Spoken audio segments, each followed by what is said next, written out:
بسم اللہ الرحمن الرحیم الحمد للہ رب العالمین والصلاة والسلام علی سید المرسلین وخاتم النبیین وعلی آلہ وصحبہ اجمعین ومن تبعہم بإحسان ودعا بدعوتہم الی یوم الدین اما بعد فاعوذ باللہ من الشیطان الرجیم بسم اللہ الرحمن الرحیم وَلَنَبْلُوَنَّكُمْ بِشَيْءٍ مِّنَ الْخَوْفِ وَالْجُوعِ وَنَقْصٍ مِّنَ الْأَمْوَالِ وَالْأَنفُسِ وَالثَّمَرَاتِ وَبَشِّرِ الصَّابِرِينَ الذين إذا أصابتهم مصيبة قالوا إنا لله وإنا إليه راجعون أولئك عليهم صلوات من ربهم ورحمة وأولئك هم المهتدون۔ خواتین و حضرات،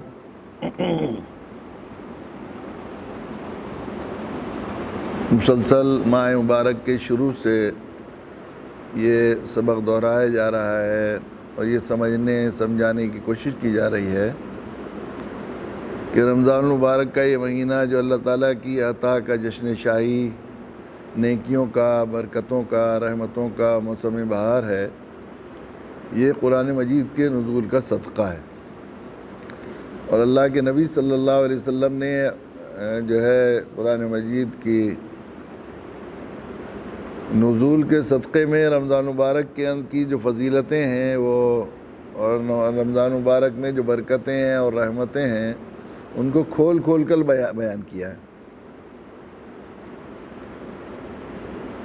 اللہ کے رسول صلی اللہ علیہ وسلم نے شعبان کے آخر میں جو خطبہ دیا، جو بڑا مشہور خطبہ ہے، تفصیلی خطبہ ہے، اس میں یہی بات اشارہ فرمائی کہ یا ایھا الناس قد اضلکم شہر عظیم، اے انسانوں، اللہ کے نبی رمضان مبارک کے احکام بتا رہے ہیں اللہ کے نبی صلی اللہ علیہ وسلم۔ اس سے معلوم ہوتا ہے ہم نے جو قرآن پر کے ساتھ زیادتی کی ہے، اور اللہ کے نبی صلی اللہ علیہ وسلم کی ذات عالی کے ساتھ ہم نے جو بے وفائی کی ہے، اور انسانیت کے ساتھ جو حق تلفی کی ہے، اس کا اس سے اندازہ ہوتا ہے کہ رمضان المبارک کے احکام، رمضان المبارک کے فضائل اللہ کے نبی صلی اللہ علیہ وسلم بیان فرما رہے ہیں۔ اور بات یوں صحابہ کرام رضی اللہ تعالیٰ عنہم اجمعین اس کے مخاطب ہیں، لیکن آپ نے ارشاد فرمایا یا ایھا الناس، اے لوگو۔ اس سے معلوم ہوتا ہے کہ اللہ کے نبی صلی اللہ علیہ وسلم ہر خیر کے لیے پوری انسانیت کو اپنا مخاطب بناتے تھے۔ اور آپ خود، قرآن نے خود کہا ہے قل یا ایھا الناس انی رسول اللہ الیکم جمیعا، اے نبی جی اعلان کر دیجئے، اے انسانوں، میں تم سب کی طرف نبی بنا کر بھیجا گیا ہوں، سب کی طرف رسول بنا کر بھیجا گیا ہوں۔ اللہ کے نبی صلی اللہ علیہ وسلم کی بعثت پوری انسانیت کی طرف تھی۔ تو قرآن کی رحمتیں، قرآن کی ہدایت ہدی للناس ہے رمضان مبارک میں نازل ہونے والا قرآن مجید۔ تو ظاہر ہے کہ رمضان مبارک کی یہ ساری رحمتیں اور ساری برکتوں سے مسلمان جہاں خود اس سے پورا فائدہ اٹھائیں، لیکن اس کے ساتھ اس ہدایت کے پیغام کو اور اس ہدایت کے برے دین کو ساری دنیا کے اندر پہنچانا چاہیے۔ اللہ کے نبی صلی اللہ علیہ وسلم کے واسطے سے نازل کی جانے والی سارے انعامات، ساری رحمتیں، اس سب کا منبع اور مرکز ہے قرآن مجید، پاور ہاؤس ہے قرآن مجید۔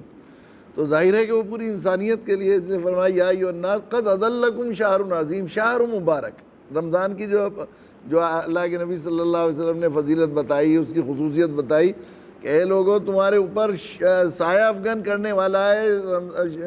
شہر عظیم، شہر مبارک، یہ عظمت والا مہینہ ہے۔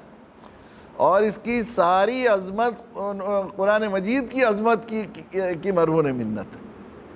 چونکہ وہ بھی اس کے بارے میں فرمائے وَلَقَدْ آتَيْنَاكَ سَبْعًا مِّنَ الْمَثَانِي وَالْقُرْآنِ الْعَظِيمِ، قرآن مجید عظیم ہے، تو جس مہینے میں وہ نازل ہوا وہ عظیم ہو گیا۔ قرآن مجید بابرکت ہے، جس رات میں وہ نازل ہوا اِنَّا أَنزَلْنَاهُ فِي لَيْلَةٍ مُبَارَكَةٍ۔ تو رمضان کی ساری برکتیں اور ساری رحمتیں اور ساری عظمتیں قرآن مجید کا صدقہ ہیں۔ تو ظاہر ہے کہ اگر ہم یہ اس سلسلے میں کئی روز تک لگاتار اس سلسلے میں سبق کو دہرایا گیا اور کوشش کی گئی سمجھنے اور سمجھانے کی کہ اگر ہم یہ چاہتے ہیں کہ اللہ کی مرضی اور مشیت، اللہ کی راضی برضا رہ کر اللہ کی رضا حاصل کریں، اللہ کے یہاں مقبولیت حاصل کریں، اللہ کے یہاں قرب حاصل کریں، اس مہینے میں اللہ تعالیٰ نے جو رحمتیں ہمارے لیے عطا فرمائی ہیں ان سب سے پوری طرح فیضیاب ہوں، تو جس درجہ ہم قرآن سے وابستہ ہوتے چلے جائیں گے، قرآن کی عظمت کا اظہار کرتے چلے جائیں گے، قرآن والوں کی قدردانی کرتے چلے جائیں گے، حاملین قرآن اور صحف قرآن کا اکرام ہمارے دلوں کے اندر آتا چلا جائے گا، اور اس کی عظمت اللہ کے حضور ہم اس کا اظہار کریں گے، اتنا زیادہ اللہ کے ہاں ہماری بھی مقبولیت اور محبوبیت کے اور ہمارے اوپر عنایات کے اور کرم فرمائی کے اور مغفرت کے اور رحمت کے فیصلے ہوں گے۔ آپ نے رمضان مبارک کی ایک خصوصیت بتائی، وہ ہوا شہر الصبر۔ ایک بات یہ فرمائی کہ وہ جو ہے، ہم آگے تھوڑی سی ایک دو باتیں اور ذرا دہرانے کی کوشش کریں گے، مذاکرہ کریں گے۔ اسے فرمائی یہ صبر کا مہینہ ہے، چونکہ رمضان میں نے عرض کیا تھا کہ قرآن مجید جو اللہ کا کلام ہے، اللہ کا بھیجا ہوا وہ ہے، اللہ کا سب سے بڑا انعام ہے، یہ سلیبس ہے، یہ جو ہے نصاب ہے تقوی حاصل کرنے کا۔ اس لیے کہ جنت میں جانا جو انسان کے لیے کامیابی کا مدار ہے، جنت میں داخلہ انسان کی ساری ومن زحزح عن النار وادخل الجنۃ فقد فاز، جو جہنم سے بچا لیا گیا اور جنت میں گیا تحقیق کے کامیاب وہ ہے۔ تو کامیابی ناکامی کا انحصار اس پر ہے کہ آدمی اس طرح زندگی گزار کے چلا جائے کہ اس کا جہنم سے بچنا یقینی اور جنت میں جانا یقینی ہو جائے۔ تو جنت میں کے دروازے میں داخلے کے لیے جو سب سے زیادہ جو بنیادی شرط ہے وہ ہے کہ تقوی کی صفت جب تک پیدا نہیں ہوگی، اس کے لیے جو کوالیفیکیشن اور صلاحیت اور استعداد اور جو ڈگری چاہیے وہ چاہیے تقوی کی۔ تو یہ تقوی کا سلیبس ہے تاکہ ہم جنت میں جانے کے لائق بن جائیں، اور اس تقوی کے اندر سب اس کے پیچھے صبر کار فرما ہوتا ہے۔ جب تک صبر کی صفات پیدا نہ ہو کسی انسان کے اندر، ہرگز وہ متقی نہیں ہو سکتا۔ صبر، اردو میں تو ہمارے یہاں صبر جو ہے وہ کہتے ہیں کسی صدمہ برداشت کر لینا۔ صدمہ برداشت کرنا بھی صبر کا ایک حصہ ایک ہے، لیکن صبر جو ہے وہ عربی میں اس کو نہیں کہتے۔ میں نے کہیں کسی بڑے مفسر کے کسی مضمون میں پڑھا تھا کہ صبر کی اتنی اہمیت ہے دین میں، اب اس کا اندازہ لگانے کے لیے یہ بات سمجھنی چاہیے کہ جتنی مرتبہ قرآن مجید میں ایمان لفظ آیا ہے اتنی بار قرآن مجید میں صبر لفظ آیا۔ اب آپ دیکھ لیں ایمان کی کتنی اہمیت ہے، ایمان کے بقدر صبر لائے اللہ تعالیٰ۔ تو صبر کے معنی عربی میں صرف صدمہ برداشت کرنے کے نہیں، صدمہ برداشت کرنا بھی صبر کا ایک حصہ ہے۔ چنانچہ کہا ہے کہ جب مشکلیں پڑیں گی اور پریشانی آئیں اور حادثے آئیں تو ظاہر ہے کہ ان کے بشارت ہے ان صبر کرنے والوں پر۔ قرآن کی آیت میں نے پڑھی وَلَنَبْلُوَنَّكُمْ بِشَيْءٍ مِّنَ الْخَوْفِ وَالْجُوعِ وَنَقْصٍ مِّنَ الْأَمْوَالِ۔ غم ہوتا ہے جب حادثہ ہوتا ہے، جب نقصان ہوتا ہے تو آدمی اضطراب میں ہوش کھو دیتا ہے، اس میں کوئی شک نہیں۔ اس وقت تحمل اور اس وقت ہمت کرنا، اس وقت آدمی ریئیکشن نہ کرے اور ہوا اللہ نہ کرے اور بے قابو نہ ہو جائے تو بڑی بات ہے۔ اس لیے فرمایا وَلَنَبْلُوَنَّكُمْ، ضرور آزمائیں گے، امتحان کریں گے تمہارا کہ تم ہو گئے ہو کہ نہیں، تم نے دین سمجھ لیا نہیں، تمہارے اندر تقوی کی صبر و تحمل کی وہ صفت پیدا ہو گئی ہے کہ نہیں،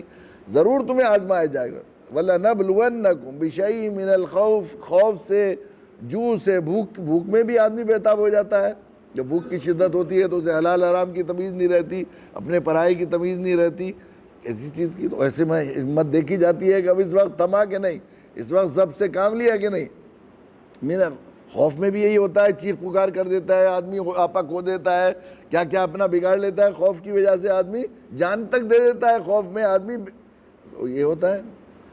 من الخوف والجوع ونقص من الاموال، اور مال کے نقصان میں بھی، مال کی محبت فطری طور پر انسان کے دل میں رکھی ہے، مال کا جب نقصان ہوتا ہے تو اچھے کھیل جاتے ہیں، اچھوں کو ہمت نہیں رہتی اور اچھے اپنے اس سے جو ہے ہٹ جاتے ہیں، اپنے بھلائی سے، اپنی خیر سے۔ اموال والانفس، اور جانوں کے، گھروں میں عزیزوں رشتہ داروں کی موت ہوگی، ظاہر ہے وہ تو بہت ہی بڑا حادثہ ہے، اس سے اس وقت تو آدمی اچھے جو ہے بلک جاتے ہیں اور تڑپ جاتے ہیں اور ہوش آواز کھو دیتے ہیں، دماغی توازن کھو دیتے ہیں، ایسا دیکھا ہے۔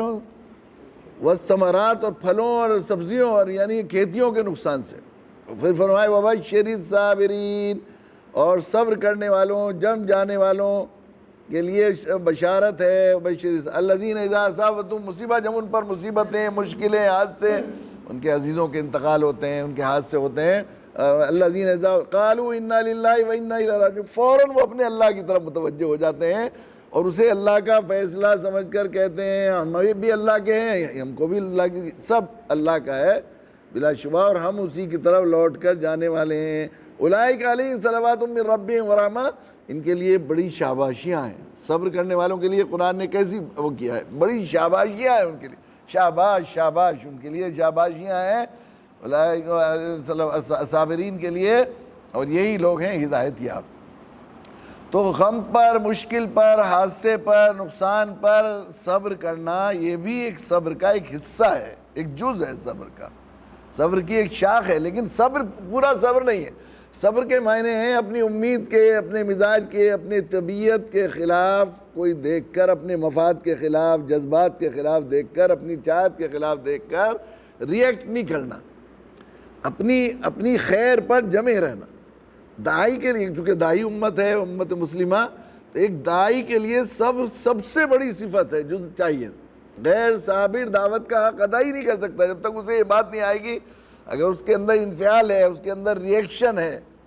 کا جذبہ ہے، ذرا سی دیر میں برہم ہو جاتا ہے، ذرا سی بات سنی ایک دم منفعل ہو جاتا ہے، تو ہرگز وہ داعی نہیں بن سکتا، دعوت کا حق ہی نہیں ادا کر سکتا۔ اس لیے کہ مدعو کی طرف سے طبیعت کے اور امید کے خلاف باتیں بھی سننے کو ملے گی، طبیعت کے امید کے خلاف حرکتیں بھی سننے کو ملے گی، طبیعت کے امید کے خلاف بہت سے زیادہ مظالم بھی سہنے پڑیں گے، تو اسے اس ظلم کے بدلے میں اگر اس پر رحم اور اس پر ترس اور خیر خواہی پر جمے رہنے کا مزاج نہیں ہوگا، ہرگز دعوت کا حق ادا نہیں کرے۔ سچی بات یہ ہے کہ ایک مسلمان کے، سچے مسلمان اور سارا سسٹم، یہ میں نے عرض کیا کہ قرآن مجید پورا کا پورا تقوی کا سلیبس ہے، اور تقوی کے پیچھے صبر کار فرما، جب تک تحمل، امید کے خلاف، مزاج کے خلاف نیکیاں کر رہا ہے، نماز پڑھ رہا ہے، تلاوت کر رہا ہے، روزہ رکھ رہا ہے، ہر چیز میں صبر کی ضرورت ہے۔ بھوک پیاس کے خلاف صبر کر رہا ہے، شہوات کے خلاف صبر کر رہا ہے، جی چاہ رہا ہے بیوی سے ملنے کے لیے لیکن اب انتظار کر رہا ہے، کھانے پینے کو دل چاہ رہا ہے نہیں کر رہا ہے، ایسا ہوتا ہے، آرام کرنے کو دل چاہ رہا ہے، اللہ کے سامنے کھڑا ہوا ہے نماز میں، گرمی ہو رہی ہے اس پر صبر کر رہا ہے، تھکان ہو رہی ہے اس پر صبر کر رہا ہے، پیر دکھ رہے ہیں اس پر صبر کر رہا ہے، سونے کو لیٹنے کو دل چاہ رہا ہے اس پر صبر کر رہا ہے، سخت سردی میں وضو کر رہا ہے تو اس پر صبر کر رہا ہے، سب گرمی میں ظہر کی نماز کے لیے آ رہا ہے بھوکا پیاسا اس پر صبر کر رہا ہے، تو یہ سارے صبر کی کار فرمائی ہے۔ اور یقیناً انسان کوئی بھی چیز، اللہ کا سنت اللہ یہ ہے کہ کوئی چیز جو ہے، کوئی انسان کندن بنتا ہے جب اس کے اندر صبر کا اور تحمل کا مادہ آ جاتا ہے۔ اللہ قرآن مجید میں جا بجا اپنے نبی جناب رسول اللہ صلی اللہ علیہ وسلم، اور کیا صبر کی اہمیت کو اس سے زیادہ سمجھیں گے کہ اللہ کے نبی صلی اللہ علیہ وسلم کتنا زیادہ صبر و تحمل کے پہاڑ تھے، ہر برے کے ساتھ بھلائی کرنا اور آخری درجے میں ہر چیز برداشت کرنا آپ صلی اللہ علیہ وسلم کی عادت شریفہ تھی، لیکن پھر بھی اللہ فرما رہے ہیں فصبر فصبر فصبر، جگہ جگہ قرآن میں فصبر وما صبرک الا باللہ، وصبر وما صبرک الا باللہ، وصبر جو ہے کہتے ہیں، اللہ تعالیٰ فرما رہے ہیں کہ آپ کا صبر جو ہے، آپ کی ڈیلنگ جو ہے، ہمارے لاڈلے، آپ کی ڈیلنگ جو ہے اللہ سے ہے، ان سے تو کچھ ہے ہی نہیں۔ اب جب آدمی کے کسی تاجر سے کوئی معاملہ ہو کہ اتنا مال دے دو، اتنے پیسے دے دو، اب وہ روٹین کے مطابق معاملہ ہو رہا ہے، جتنا مال جا رہا ہے پیسے آ رہے ہیں، نفع ہو رہا ہے، کمائی آ رہی ہے، اگر تیسرا آدمی کہنے لگے تو ان کے چکر میں مت پڑو، مال دب جائے گا اور سارا مر جائے گا، تو کیا کریں؟ ہماری تو ڈیلنگ اللہ سے، ان سے بدلہ نہیں لینا، اللہ سے لینا۔ یہ برا مان رہے ہیں، یہ تمہارے احسان کا بدلہ نہیں دے رہے ہیں، تمہارے احسان کو مان نہیں رہے ہیں، خیر خواہی کی قدر نہیں کر رہے ہیں، تو ان سے تو کچھ مسئلہ نہیں، آپ کا تو اللہ سے مسئلہ ہے، اللہ تو جانتے ہیں، اللہ قدر کرنے والے ہیں۔ چنانچہ سارا انسان کے بننے اور بگڑنے کا یقیناً صحیح بات یہ ہے کہ انسان مٹی کا ہے اگر اس کے اندر صبر نہیں، اور انسان کندن ہے، بھیرا ہے جب اس کے اندر صبر پیدا ہو جائے، یقیناً یہ، بلکہ سچی بات یہ ہے، ہیرا بھی ہیرا اپنے صبر کی وجہ سے بنتا ہے، ورنہ کوئلہ وہ پتھر ہی ہے، عام پتھر ہے، وہ جو ٹیمپریچر اور جو دباؤ برداشت کر لیتا ہے وہ ہیرا بن جاتا ہے۔ اس کا کمال ہیرا، اتنی قیمت جو اس کی بن جاتی ہے وہ صرف اس وجہ سے ہے کہ اس پر زمین کا اور جو ہے گرمی کا دباؤ ہو جاتا ہے، اور دباؤ برداشت کرنے کی وجہ سے وہ ہیرا بن جاتا ہے۔ حضرت تھانوی نور اللہ مرقدہ کے اس میں پڑھ رہا تھا مواعظ میں کہ ایک بادشاہ نے یہ اعلان کیا کچھ ہیرے اصلی ہیرے اور کچھ نقلی کانچ کے جو ہے موتی جو بالکل اسی طرح کے تھے ایک جگہ ملا دیے،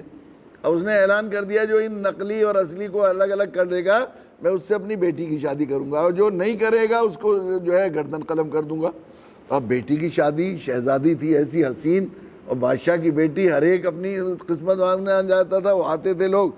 دیکھتے تھے، پہچانتے تھے، لیکن کرتے نہیں تھے، وہ کتنوں کی قلم ہو گئی تھی گردن۔ تو ایک نابینا کو پتہ لگا ایسا ایسا ہو رہا، تو وہ گیا کہ میں کروں گا۔ کہ نہیں تمہیں پتہ ہے کتنے لوگوں کے سر قلم ہو گئے؟ کہ ہاں ہو گئے۔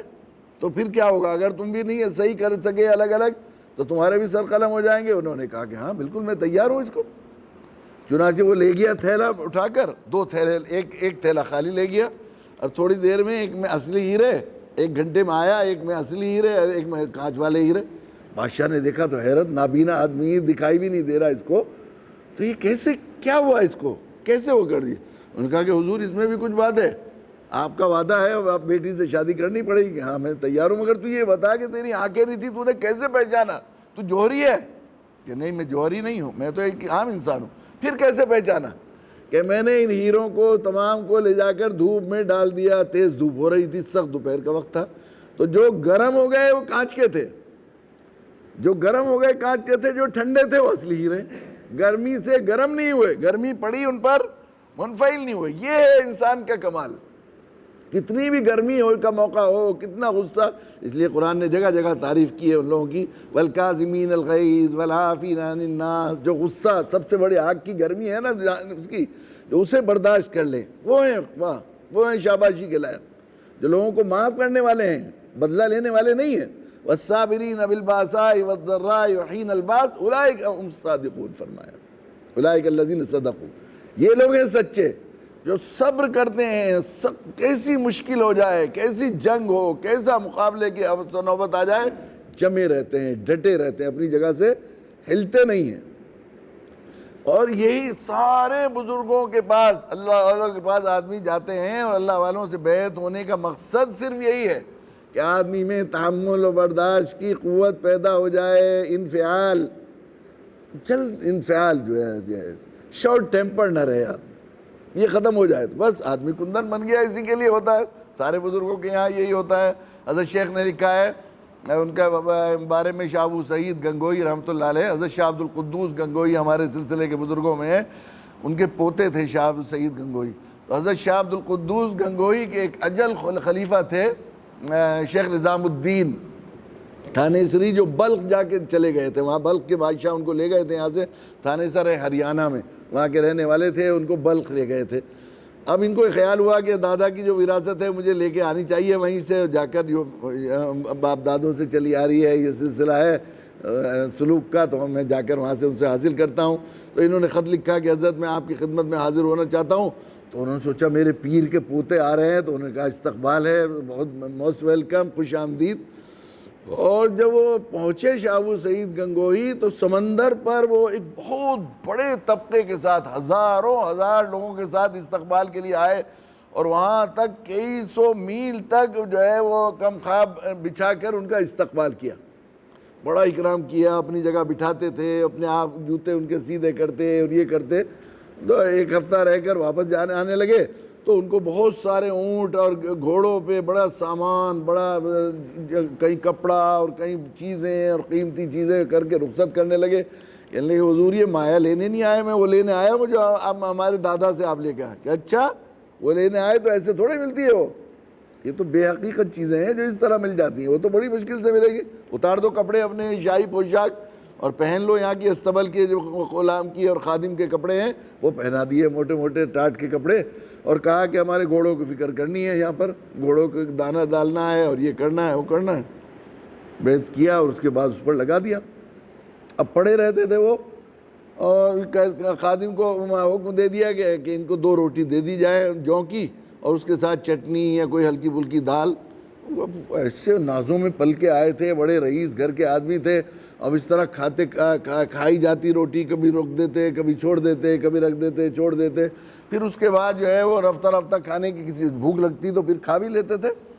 1 مہینے تک اسی طرح استبل میں گھوڑوں کی خدمت پر اور دانوں پر، وہاں صفائی پر اور لید اکٹھی کرنے پر، اس پر لگائے رکھا۔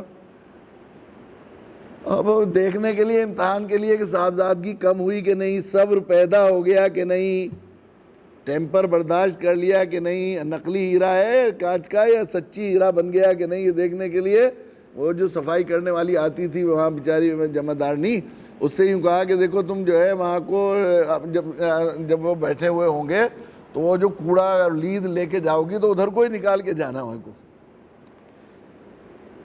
تو وہ وہاں کو نکلی، وہ جہاں بیٹھے ہوئے تھے، اور وہ ہلکا سا کوڑا جو ہے برابر میں جھاڑ دیا اور گھور کے کہنے لگے کہ نہ ہوا گنگو بتا دیتا،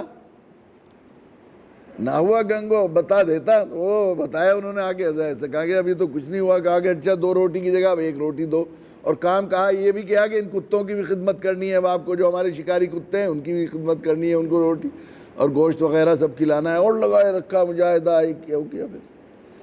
پھر وہ جو ہے کچھ دن کے بعد یہ ہوا، پھر دوبارہ 1 آدھ مہینے کے بعد پھر امتحان لینے دیکھا کہ اب بن گیا کہ نہیں ہیرا بیٹا. تو اس کے پاس جو ہے وہ مجھ سے کہا کہ جیسے تم وہاں کو گزرو گی جمع دارنی سے تو ایسے بہانے سے کہ پیر پھسل گیا، پیر میں ٹھوکر لگ گئی، وہ لید وہیں ڈال دینا ان کے اوپر، جو لید کا ٹوکرا ہوگا وہ ان کے اوپر ڈال دینا. تو جیسے انہوں نے اس پر ڈالا وہ ایک دم گری وہ، اور گر کر وہ لید وہاں گر گئی. تو یہ کہنے کا ارے معاف کرنا میں غلط جگہ بیٹھا ہوا تھا، میں دیکھو تم حضرت سے مت کہہ دینا، میں بدتمیز آدمی راستے میں تھا، میری وجہ سے آپ کو تکلیف ہو گئی. جلدی ہاتھوں سے ہونی ایک دم لید کو اس کے ٹوکرے میں بھرنے لگے، پورا بھر کر جلدی سے اس کے سر پر رکھا، معاف کر دینا بھائی تمہیں میری وجہ سے ٹھوکر لگ گئی، میں نہ راستے میں بیٹھتا نہ کچھ ہوتا. ان سے کہا کہ اچھا چلو امتحان لینے چلتے ہیں. پھر اس کے بعد ان کو شکار کے لیے سوکھ کر بالکل ایسا ہو گیا تھا، سب کھال بھی رنگ بھی بدل گیا تھا اتنے دنوں تک مجاہدہ کرتے کرتے. تو پھر شکار کے لیے چلے. تو پھر کہہ دیا ہے کہ دیکھو بھائی شکاری کتے جو ہے یہ تم پکڑ لو اور جب تک ہم نہ کہیں جب تک نہ چھوڑنا. تو کمزور ہو گئے تھے بالکل. تو انہوں نے اس خیال سے کہ کبھی کتے چھٹ جائے مجھ سے تو پیٹ پہ باندھ لیے رسی ان کی جو زنجیر تھی پھنسی تھی. اب حضرت نے تھوڑا سا اشارہ کر دیا، کتوں کو سدائے ہوئے تھے وہ تو کہ شکار سامنے تھا، وہ شکار تھا تو کھینچنے لگے کتے، اور وہ گر گئے اور گھسٹتے تھے اور یہ کرتے وہ کرتے تھے. تو وہ بہت حضرت سے معذرت کرنے لگے، حضرت میں کسی لائق نہیں ہو سکتا، حضرت میں سے زیادہ تو کوئی گزرا خادم ہی نہیں ہے، میں تو اتنا بھی نہیں کر سکا. حضرت آپ نے حکم دیا تھا کتوں کو روکنے کا، میں کتوں کو نہیں روک سکا تو میں اور کیا روکوں گا، میں کیا بن سکتا ہوں. رات کو خواب میں حضرت شاہ عبد القدوس گنگوئی رحمۃ اللہ علیہ کی زیارت ہوئی کہ جو ہے نظام الدین ہم نے تو تم سے ایسا مجاہدہ اور ایسی مغنی لی تھی. پھر وہ صبح کو انہیں بلایا اور بلانے کے بعد بہت اکرام کیا، بہت معذرت کی کہ بیٹا ہمیں بغیر محنت اور مجاہدے کی جو چیز مل گئی تھی ہم سمجھتے ہیں کہ ہمیں پوری قدر نہیں ہو سکی، ہمارے اندر اس کی پوری استعداد اور اس کی پوری صلاحیت پیدا نہیں ہوئی تھی. تو میں نہیں چاہتا تھا کہ تو اتنی بڑی مایا جو میں وہاں سے لے کر آیا ہوں میں تو ادا نہیں کر سکا، تم بھی ایسا نہ ہو کہ ناقدری کرو، اس لیے میں نے تمہارے ساتھ یہ وہ کیا ہے. اور پھر اجازت دے کر رخصت کیا. تو سارے بزرگوں اکابرین کے ہاں آدمی مجاہدے کرائے جاتے ہیں، مشقت کرائی جاتی ہے صرف اس لیے کہ صبر و تحمل پیدا ہو جائے. یہ صبر و تحمل پیدا ہے، مخالف طبیعت کے مخالف مزاج کے خلاف ہر چیز میں، خصوصاً خاص طور سے آدمی میں جب انفعال ہوتا ہے اس وقت برداشت کرنا بہت مشکل کام ہوتا ہے. جب آدمی اچھے حال میں ہے، دوسرا کوئی اچھائی کر رہا ہے تو ہم اچھائی کریں گے، وہ کہیں گے جناب علی السلام علیکم حضور، ہنس کے مسکرا کے کہہ رہے ہیں تو کہیں گے. اور وہ اگر کہیں گے کہ ادھر آنا بے، تو اب پتہ لگتا ہے کہ میاں جی کی انسانیت کتنی ہے. اب پتہ لگے گا نا جب اب ادھر آ بے. یہ ہوتا ہے نا کیونکہ انفعال کے وقت امتحان ہوتا ہے کہ کتنا صبر و تحمل پیدا ہوا اس میں. تو رمضان مبارک میں یہ صبر کی کیفیت پیدا کی جاتی ہے ہر چیز میں. اللہ کے نبی صلی اللہ علیہ وسلم نے ارشاد فرمایا کسی کے آدمی کے لیے جائز نہیں کہ اس روزے کی حالت میں وہ کسی سے لڑے جھگڑے، اور اگر کوئی دوسرا گالی گلوچ یا سخت کلامی کر رہا ہو تو اس سے کہہ دے میرا روزہ ہے. اگر وہ ماننے کو تیار نہ ہو تو اپنے دل سے کہہ دے تیرا روزہ ہے. تو اپنے اختیار میں ہے، تجھے کیا ضرور اس کے ساتھ ہے. اور یقیناً یہی ہے، مسلمانی اسی کا نام ہے. اللہ کے نبی صلی اللہ علیہ وسلم نے یہی سکھایا ہمیں. خواجہ بندگی گیسو دراز کا قصہ ہمارے حضرت والا سنایا کرتے تھے. ہمارے بزرگوں میں ہیں سلسلہ چشتیہ کے بڑے ایسے لوگوں میں تھے. کیسا صبر و تحمل، کیسا برداشت، ہر ایک کی کیسی بھی غلط سے غلط چیز دیکھنے کے باوجود اپنی شفقت، اپنی رحمت پر اور اپنی خیر خواہی پر جمے رہنا. ان کے بارے میں آتا ہے کہ وہ مسجد وہ جو ہے ظہر کی وضو کے لیے دریا میں چلے گئے اور وضو کرنے لگے. وضو کرنے کے لیے جیسے ہی ہاتھ دریا میں ڈالا تو انہوں نے دیکھا ہے کہ بچھو الٹے پلٹے مار رہا ہے, باہر نکلنے کی کوشش کر رہا ہے لیکن دریا کا بہاؤ اسے باہر نہیں نکلنے دے رہا. تو انہوں نے اس میں ہاتھ ڈالا اس سے بچھو کو باہر نکالنے کے لیے. بچھو کی سرش میں تو کاٹنا ہے, اور اس نے ڈنک مار دیا. اب کہتے ہیں سانپ کا کاٹا سوئے اور بچھی کو کاٹا روئے, وہ تڑپ گئے, وہ ہاتھ میں درد ہوا بہت, تو ہاتھ کو دبایا, ڈنک کو بہت دبایا, بار بار اسے کرتے رہے. پھر ذرا سی دیر میں تھوڑی دیر بعد اوسان سے صحیح ہوئے تو پھر وضو کرنے کے لیے ہاتھ پانی دینے لگے تو دیکھا وہ بچھو وہیں ہے, پھر الٹے پلٹے مار رہا ہے, نکلنے کی کوشش کر رہا ہے. تو انہوں نے پھر اس کو ہاتھ ڈالا, اسے نکالنے کی کوشش کی, اس نے دوسری ہے اس میں بھی ڈنک مار دیا. اب 2 دفعہ ایک ہی ہاتھ پہ ڈنک لگ جائے تو کتنی تکلیف, بہت تکلیف میں تڑپ گئے. دبایا, ڈنک کو نکالا, بہت دیر تک سیوی کرتے رہے. پھر اس کے بعد پھر وضو کرنے کے لیے ہاتھ ڈالا تو پھر بچھو الٹے پلٹے مار رہا تھا. پھر انہوں نے اس سے پھر دوبارہ ہاتھ پکڑا, پھر نکالنے لگے. اب نکالا تو پھر ڈنک مار دیا اس نے, پھر چھٹ گیا وہ. ایک نوجوان بیٹھا ہوا تھا, اس نے کہا بڑے میاں, جانتا نہیں تھا حضرت کو, ایسے سوچا ہے کہ بڑے میاں کوئی ہے. انہوں نے کہا بڑے میاں آپ کو ہوش نہیں, عقل نہیں ہے, آپ کو دماغ چل رہا ہے آپ کا. کیوں بیٹا؟ کہ وہ بچھو بار بار ڈنک مار رہا ہے اور آپ پھر بھی اسے نکالنے کی بار بار کوشش کر رہے ہیں, وہی اسی میں اس سے پھر ڈنک مروا رہے ہیں. بیٹا تم تو صحیح کہہ رہے ہو, مگر میرے دل میں یہ بات آتی ہے کہ بچھو ہے جس کی سرشت میں اللہ تعالیٰ نے ڈنک مارنا رکھا ہے, اس کا نیچر کیا ہے؟ ڈنک مارنے کا ہے. اور میں نبی کا غلام ہوں, میری سرشت اور نیچر میں بندوں کے مخلوق کے ساتھ خیر خواہی ہے. تو میرے دل میں یہ بات آ رہی ہے کہ جب یہ اپنی پوری بری سرشت سے باز نہیں آ رہا, عادت نہیں چھوڑ رہا, تو میں اپنی اچھی خو کیسے چھوڑ دوں؟ اس کا نام ہے مسلمانی, اس کا نام ہے سب. یہ نبی کی نہیں, آپ اللہ کے رسول صلی اللہ علیہ وسلم کی عادت شریفہ بھی آخری درجے کی صبر. آپ کی یہ پہچان پرانی کتابوں میں لکھی ہوئی تھی, بائبل اس میں جو ہے زبور میں یہ بات پہچان بتائی گئی تھی. چنانچہ وہ واقعہ بہت مشہور ہے سیرت کا کہ ایک یہودی اللہ کے نبی صلی اللہ علیہ وسلم سخاوت میں کتنے بڑے ہوئے تھے کہ آپ جو ہے یہودیوں تک سے قرض لے لیا کرتے تھے. ایک یہودی تھا مہاجن, اس سے آپ نے قرض لے لیا, کسی کو دے دیا ضرورت مندوں کو, اور ایک وقت متعین تھا کہ اس وقت میں ہم واپس لوٹا دیں گے. وہ پہلے ہی آ کر اللہ کے نبی صلی اللہ علیہ وسلم کے خدمت میں تقاضا کرنے لگا, اور بڑی بے ادبی کے ساتھ واویل ہے, تم دیتے نہیں ہو کسی کا لیا ہوا, اور تم مار لیتے ہو کسی کا بھی, تمہیں پتہ نہیں کسی کا دینا بھی ہے, لے کے تو بیٹھ گئے, یہ ہو گئے وہ ہو گئے. اور حضرت عمر رضی اللہ تعالیٰ عنہ ڈانٹنے کو چلے اسے کہ میرے آقا کی توہین کر رہا ہے. اللہ کے نبی صلی اللہ علیہ وسلم فرمایا عمر رک جا, بیٹھ جا. پھر آپ نے ایک وہ رقم دی اور وہ جو ہے وہ کہا کہ اس کا ادا کر دو, اور پھر یہ کہا کہ اور یہ حصہ اور دو, تم نے اس کے ساتھ زیادتی کی, تھوڑا سا رخ آنکھیں دکھائی اور ذرا اس کی طرف بڑے ہو کہ ذرا سے وہ بات اور دیا. تو اس نے جو ہے فوراً جو ہے اشہدو ان لا الہ الا اللہ و اشہدو ان محمدًا عبدہ و رسول پڑھا. اللہ کے نبی صلی اللہ علیہ وسلم نے فرمایا عمر تمہیں تو مجھے کہنا چاہیے تھا کہ ہاں اس کا قرض ہے, تو مقروض کا قرض خواہ کا قرض وقت پر دینا چاہیے تھا آپ کو, آپ مجھے کہنا چاہیے تھا, تم اسے ڈانٹنے لگے. تو اس یہودی نے یہ بات کہی کہ ہماری کتابوں میں یہ بات لکھی ہوئی ہے کہ وہ جب وہ نبی آخر الزماں اللہ کے سچے رسول آئیں گے تو ان کی ایک یہ پہچان ہوگی کہ وہ سب کے اعلیٰ آخری مقام پر, کمال کے مقام پر ہوں گے, کہ آخری درجے کی برائی کرنے والے کے ساتھ وہ برائی نہیں کریں گے بلکہ اس کی برائی کو اور اس پر برداشت کریں گے. یہ ہے وہ صبر و تحمل, یہ صبر سکھایا جاتا ہے. رمضان المبارک وہو شہر الصبر, اس میں بھوک سے برداشت, شہوت کی برداشت, جذبات کی برداشت, ہر چیز کی برداشت سکھائی جاتی ہے. گویا انسان کو, اس کوئلے کو, اس پتھر کو, انسان مٹی کے انسان کو کندن بنانے کے لیے اللہ تعالیٰ نے رمضان المبارک کا مہینہ دیا ہے. اب ایک داعی کے لیے خصوصاً امت دعوت ہے, داعی کے لیے تو بہت ہی ضروری ہے یہ, اور اس کے بغیر جب تک آدمی برے کے ساتھ, قرآن مجید نے جہاں ارشاد فرمایا ومن احسن قولا ممن دعا الی اللہ وعمل صالحا وقال اننی من المسلمین, اس سے بہتر بات کس کی ہوگی جو اللہ کی طرف بلائے اور وعمل صالحا, اور جو اس کی دعوت دے رہا ہے عمل سے یہ بات ثابت کرے کہ میرا اس دعوت پر, اس نسخے پر جو آپ کو دے رہا ہوں, فلاح کا اور کامرانی کا یہ نسخہ شفا لا الہ الا اللہ محمد رسول اللہ, میرا بھی اس پر یقین ہے, میں اسی کے مطابق, اللہ کی مرضی کے مطابق میں نے اپنے آپ کو وقال اننی من المسلمین, جس اللہ کے سامنے تمہیں فرما برداری اور 100% خود سپردگی کی دعوت دے رہا ہوں, میں بھی اسی کے آگے سپرد ہوا ہوں، میں انہی میں اس کے آگے اللہ کے سامنے میں نے اپنے آپ کو سرنڈر کیا ہوا ہے۔ وَلَا تَسْتَوِي الْحَسَنَةُ وَلَا السَّيِّئَةُ، برائی اور بھلائی برابر نہیں ہو سکتی، برائی اور بھلائی برابر نہیں ہو سکتی۔ ادفع باللتی ہی احسن، جب تمہارے ساتھ برائی کی جائے، جب تمہیں لوگ جو ہے تمہیں کفر و شرک کی طرف لوگ بلا رہے ہوں، تمہیں بندے ماترم کی دعوت دے رہے ہوں، تمہیں سوریہ نمسکار پر مجبور کر رہے ہوں، تو برائی برائی سے ختم نہیں ہوگی، گندگی گندگی سے نہیں جائے گی، اندھیرے اندھیرے سے نہیں، اندھیرے روشنی سے جائیں گے، گندگی ناپاکی پاکی سے ختم ہوگی، برائی بھلائی سے جائے گی۔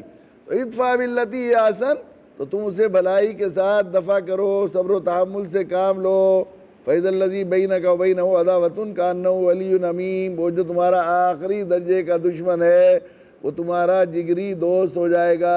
اگر تم برے سے برا کہو گے، اگر برے کو برا کہو گے، برے کا برائی کا بدلہ لینے پہ آ جاؤ گے، تم چاٹے کا بدلہ گھوسے سے دو گے، تو پھر آپ کیا دعوت کا کام کر سکو گے؟ قرآن نے آگے ذکر کیا ہے وَمَا يُلَقَّاهَا إِلَّا الَّذِينَ صَبَرُوا، یہ نسخہ، یہ دعوت کا یہ عظیم ترین نسخہ اور یہ گر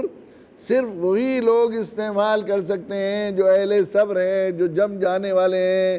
وَمَا يُلَقَّاهَا إِلَّا ذُو حَظٍّ عَظِيمٍ، جن کے جو بڑے نصیبے والے ہیں۔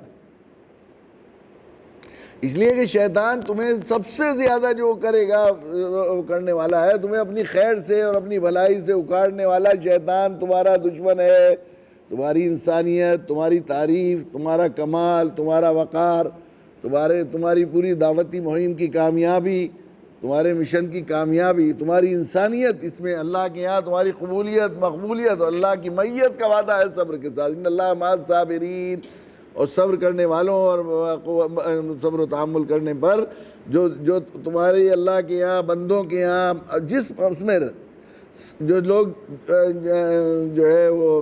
سریع الغضب ہوتے ہیں یا جلدی سے منفعل ہو جاتے ہیں، جس سوسائٹی اور جس معاشرے میں رہتے ہیں لوگ ان سے بچ کر رہنے کی کوشش کرتے ہیں، اور جن لوگوں کے اندر صبر و تحمل پیدا، قوت برداشت جتنی زیادہ ہوتی چلی جاتی ہے اتنا زیادہ ان کا وقار، ان کا وزن لوگوں میں بڑھتا چلا جاتا ہے۔ تو شیطان کیوں چاہے گا کہ انسان جو ہمارا دشمن ہے اس کا وقار بڑھے، اس کا وزن بڑھے سوسائٹی میں، اللہ کے ہاں بھی اللہ کے قرب حاصل ہو اس سے، اور اس سے جو ہے تو نہیں چاہے گا۔ وَإِمَّا يَنزَغَنَّكَ مِنَ الشَّيْطَانِ نَزْغٌ فَاسْتَعِذْ بِاللَّهِ إِنَّهُ هُوَ السَّمِيعُ الْعَلِيمُ، شیطان تمہارا کلم کلا دشمن ہے، تو یہ جو ہے تمہیں جو ہے بہکائے گا، تمہیں بفرائے گا، تمہیں یہ کہے گا کہ تم کوئی چھوٹی ہو، ماں کی اولاد ہو، تم نے کیا ماں کا دودھ نہیں پیا؟ کیا تم بزدل ہو؟ کیا تم کسی سے کمزور ہو؟ میٹ کا جواب پتھر سے دیں گے، لات جو ہے چاٹے کا جواب گھوسے سے دیں گے، ہم کوئی کوئی دو نمبر کی ماں کی اولاد تھوڑا ہی ہیں، یہ کہے گا۔ وَإِمَّا يَنزَغَنَّكَ مِنَ الشَّيْطَانِ نَزْغٌ فَاسْتَعِذْ بِاللَّهِ إِنَّهُ هُوَ السَّمِيعُ الْعَلِيمُ، تو اللہ سے پناہ چاہ لیا کرو، اللہ میں تو جمنا چاہتا ہوں، یہ مجھے کہہ رہا ہے، اللہ کی پناہ اعوذ باللہ پڑھ لیا کرو، اللہ سے پناہ چاہ لیا کرو، إِنَّهُ هُوَ السَّمِيعُ الْعَلِيمُ۔ تو یہ مہینہ صبر کا مہینہ ہے، یہ مٹی کے انسان کو ہیرا بنانے کا مہینہ ہے، مٹی کے انسان کو، اس لیے کہ جتنا زیادہ ٹیمپر برداشت کرنے والا اور مخالف طبیعت کے خلاف کی سہنے والا، اس پر جمے رہنے والا، اس سے ڈگنے والا، ہٹنے والا نہیں ہوگا آدمی، جتنا جمنے والا ہوگا استقامت اس کے اندر آ جائے گی، اور جس قدر نیکیوں پر استقامت آ جائے گی، اس اچھے اخلاق پر استقامت آ جائے گی، اپنی خیر پر استقامت آ جائے گی، خیر خواہی پر استقامت آ جائے گی، اور جو ہے اپنی نرمی پر استقامت آ جائے گی۔ جتنا زیادہ صبر و تحمل ہوگا تو اتنا زیادہ یہ انسان دنیا اور آخرت میں باوقت بنتا چلا جائے گا، اللہ کے یہاں بھی اور بندوں کے یہاں بھی۔ اللہ کے کرم کے قربان کہ اللہ تعالیٰ نے صبر کی ٹریننگ کے لیے ہمیں رمضان مبارک کا مہینہ دیا ہے، اس لیے اللہ کے نبی صلی اللہ علیہ وسلم سلام ہو آپ پر فرمایا وَهُوَ شَهْرُ الصَّبْرِ وَالشَّهْرُ الْمُوَاسَاةِ، اور یہ خیر خواہی اور غم خواری کا مہینہ ہے، ایک دوسرے کے ساتھ ہمدردی کا مہینہ ہے۔ انشاءاللہ اس پر کل بات ہوگی۔ اللہ تعالیٰ ہمیں توفیق